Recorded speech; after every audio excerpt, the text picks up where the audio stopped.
Fenerbahce won, Man United won. And I'll be honest, guys, I'm tired of this. At what point do we just cut our losses? I don't understand. This can keep going on again and again and again. We put on sustained pressure on a team for maybe, let's say, 10 or 15 minutes a game. And then what do? The rest of the game, we do nothing at all. Like that first 10 minutes was probably the worst football I've ever seen. What was either team doing? Neither was Fenerbahce doing anything with all the possession they had in the first 10 minutes. And we were trying to play counter. Historically, I know Turkey is not a good place for us. But still, when you go to Turkey, you are never the underdog. So you shouldn't be counter-attacking in the first place. Try to take the game to them. And if you see that they're too dangerous on the counter-attack, which Fenerbahce was never going to be. So all we had to do is just attack them, take the game to them, and then we're easily winning this game. But no, Ten Hag decides, I'm going to play Mazraoui as a 10. When Ahmad is on the bench, by the way, he says, no, I'm going to do my own thing. I'm going to play Lindelof at the back. And the whole team was a mess. I mean, to start with, I'll be honest, I wanted Højlund to start this game. Because that Højlund-Zirkzee dynamic could have been very useful today. But it wasn't, because the manager thinks Mazraoui as a 10, when he's a right back, was a good idea. And if not that, Ahmad's our best player by a mile. I don't even debate that anymore. Ahmad is our best player and he's on our bench. And people still back this. It's like, let's say, if a company got some positive revenue in the first year, another bit of positive revenue in the second year. Now, that was the first 2 years and they had positive growth. But now for the next 20 years, you see it's been losing money every single year. And now somebody who's invested in the company tells you, I believe in this manager, I believe in this project. Why, you ask them? They say, look at the first 2 years. Didn't they show positive growth signs? Didn't they show that there is something that they can do with this project? It was 20 years ago. It wasn't 1 year ago. It wasn't 2 years ago. So what's the reason for backing your manager there? What do you think the company would do? Either number one, the company would fire the manager, or number two, the company should just close down itself because it's incompetent to deal with what's happening. So why can't we apply the same thing to us? This manager has been there for now, closing in on 3 years in June. Now, I understand that injuries are a problem, right? Obviously, you want players fit. But here's why I will not use that argument for Ten Hag. Look at Barcelona. I don't know if you guys watched the Barcelona-Bayern Munich game, but they were playing with academy kids. Yes, 17-year-olds, 18-year-olds starting against Bayern Munich. And guess what? Tell me what the result was. 4-1.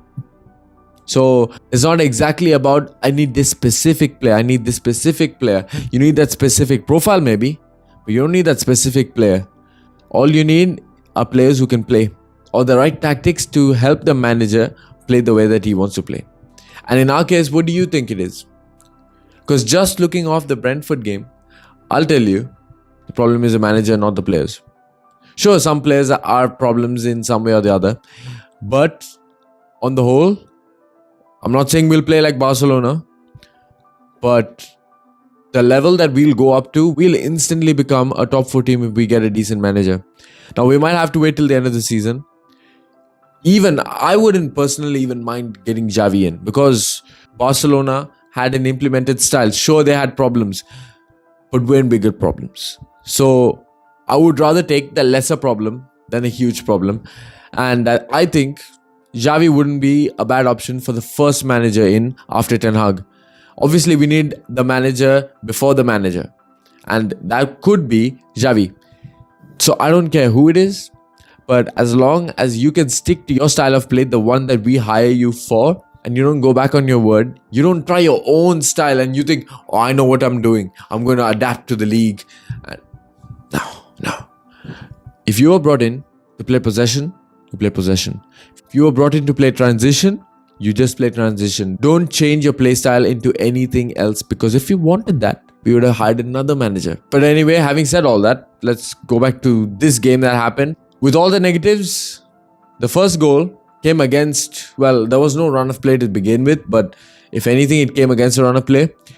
However, the build-up was pretty solid. Garnacha brought it out well, then laid it off to Mazraoui, first touch to Zirkzee, and Zirkzee laid it off, and Eriksen passed it into the top corner. That's a typical goal that these players can score. Again, why? Because they are that quality. Why don't we score that enough? Because of the manager. Simple to understand. And for these last two games, Rashford has really impressed me. With all the runs that he's making, he's more confident than he was before. And even the things that he's doing involve better decision making, I guess. And I always give Rashford shit, but when he's playing well, I'm going to praise that and tell you that he's playing well. And right now, in my opinion, Rashford is probably one of our better players. At least based on who's playing on the pitch right now. And there's no play style to even comment on, because if there was a play style, it would have been very evident. Even the most confused football fan could tell you that there's a style of play. Like everybody knew what Barcelona's play style was back in 2009, 2010, even 2014, so to say. It's tiki-taka, right? What is tiki-taka? Well, just pass around and pass around till the other team gets tired. That was the idea. That should be what the thing is with us.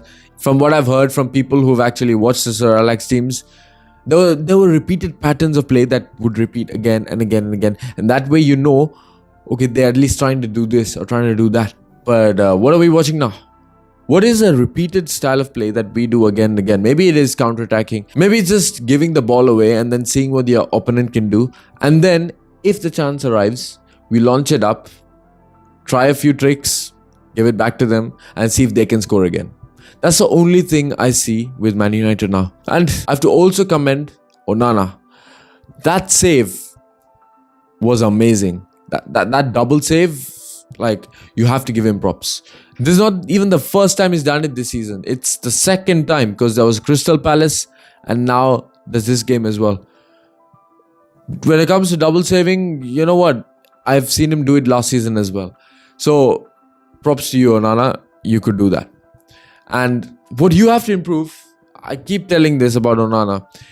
The one thing I've always find a problem with is his positioning, which is kind of ironic, because how can you make a double save if you're not in the right position? But I think you know what I mean when I talk about positioning and handling of the ball. It's pretty weak for Onana, but even playing out from the back, you know, it's Onana, so there's no problems with that. But it's always with the handling of the ball that I have a problem.